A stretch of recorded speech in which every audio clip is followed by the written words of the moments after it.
सभी को नमस्कार। स्वागत है आपका आज की plus two class political science के लेक्चर में। जैसा कि आप जानते हैं हम लोग इस समय लेसन 6 पे थे, लोकतांत्रिक व्यवस्था का संकट। तो आज पहले हमने कुछ आंदोलनों के बारे में देखा पहले भाग में, दूसरे में हमने 1971 का चुनाव देखा और तीसरे में हमने आपातकाल देखा। तो आज हम जो टॉपिक करेंगे वो है आपातकाल के बाद की राजनीति। तो देखिए, जैसे ही आपातकाल ख़त्म हुआ तो लोकसभा चुनावों की घोषणा हो गई। तो विपक्ष ने जो नारा दिया चुनाव जीतने के लिए था वो था लोकतंत्र बचाओ।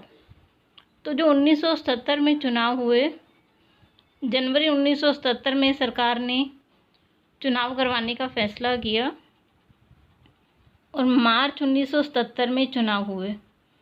तो देखिए, इससे विपक्ष को बहुत कम समय मिला तैयारी करने के लिए, लेकिन जो विपक्षी पार्टियां थी वो सब एकजुट होकर चुनाव लड़ी। इसमें उन्होंने एक नई पार्टी का निर्माण किया जिसका नाम रखा गया जनता पार्टी।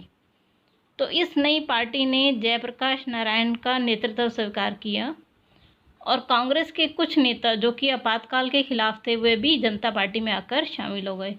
उनमें से थे जगजीवन राम जी, जिन्होंने कांग्रेस से अलग होकर अपनी एक पार्टी बनाई, कांग्रेस फॉर डेमोक्रेसी, लेकिन बाद में वो जनता पार्टी में शामिल हो गए अपनी पार्टी को छोड़कर। तो जो 1970 का चुनाव है वो जनता पार्टी ने आपातकाल के बाद एकजुट होकर लड़ा और जिसमें कि उसे एक बड़ी संख्या में जीत प्राप्त हुई। तो देखिए, एक कार्टून आपको दिखाया गया है बुक में। तो ये कार्टून R.K. लक्ष्मण जी का बनाया हुआ है जिसमें कांग्रेस की हार और जो विपक्षी पार्टियां जो कि एकजुट हो गई थी उनकी जीत दिखाई गई।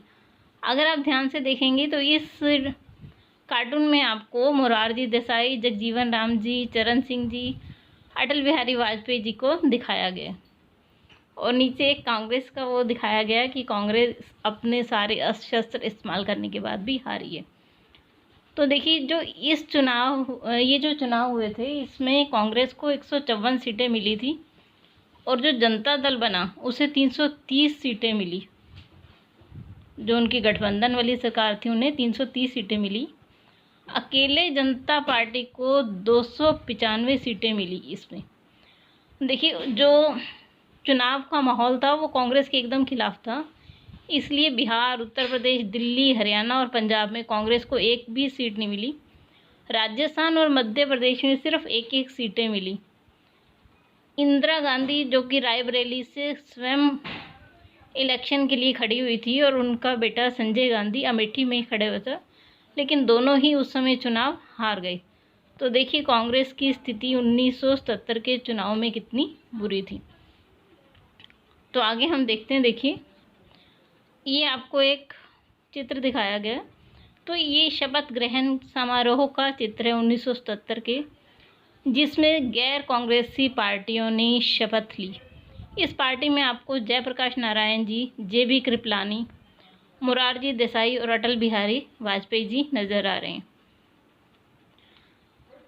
अब आपको इंडिया के मैप के ज़रिए भी दिखाने की कोशिश की गई है कि लोकसभा चुनाव 1970 का परिणाम क्या था।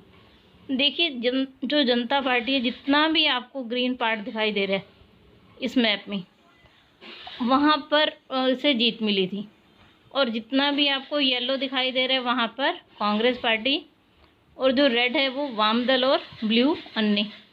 तो देखिए, कांग्रेस बहुत कम ही राज्यों तक रह गई थी, लगभग स्थानों पर जनता पार्टी को जीत मिली थी।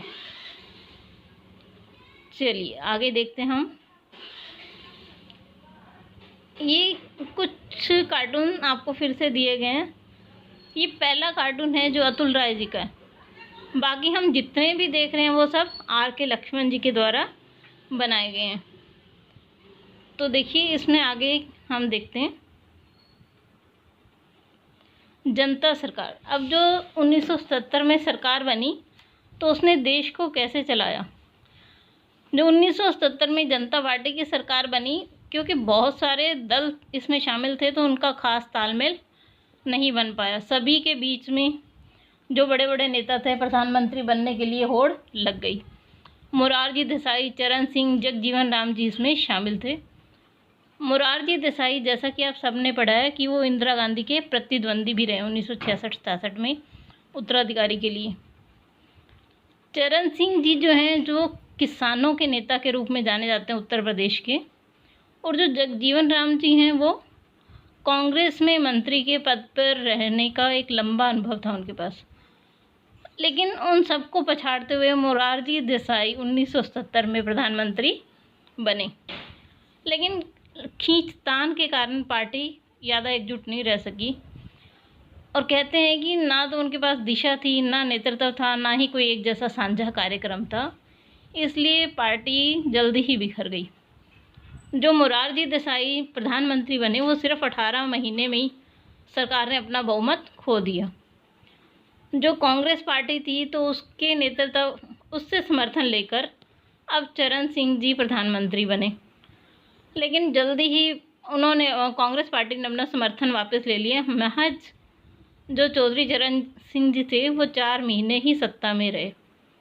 तो 1980 में दोबारा से लोकसभा चुनाव करवाए गए, और जिसमें जनता पार्टी को बुरी तरह से हार मिली और इंदिरा गांधी फिर से विजयी होके लौटी। इस 1980 के चुनाव में कांग्रेस पार्टी को 353 सीटें मिली। देखिए, तो देखिए जो इंदिरा गांधी हैं उन्हें विरासत में मिली थी एक जो चमत्कारी नेतृत्व वाला, जो हम कह सकते हैं कि जो उनका चमत्कारी नेतृत्व था, उनकी वजह से उन्हें फिर से जीत मिली 1980 के चुनावों में। तो ये एक फिर से कार्टून है, देखिए बहुत अच्छा, मतलब इस लेसन में बच्चों को अट्रैक्ट रखने के लिए, उनका ध्यान यहाँ बनाए रखने के लिए बहुत अच्छे अच्छे कार्टून्स दिए गए। ये भी आर.के. लक्ष्मण जी का ही कार्टून है। तो ये 1980 के चुनाव के बाद था। तो देखिए इसमें इंदिरा गांधी को दिखाया गया झाड़ू लेके मैदान साफ, और जितने भी विपक्षी नेता थे वो सब कूड़ेदान के अंदर दिखाए गए आर.के. लक्ष्मण जी द्वारा। तो देखिए इंदिरा गांधी की जो लोकप्रियता थी उसकी वजह से कांग्रेस पार्टी फिर से चुनाव जीती। लेकिन जो चुनाव जीत गई, लेकिन जो विपक्षी दल थे उन्होंने पिछड़ी जातियों के मुद्दा पर शोर मचाना शुरू कर दिया। तो ये जो अब ये पिछड़ी जातियों वाला आएगा वो अगले लेसन में आएगा, उसे हम डिटेल से पढ़ेंगे। तो जो हमारा लेसन है वो आज यहीं पे ही ख़त्म हो रहा है।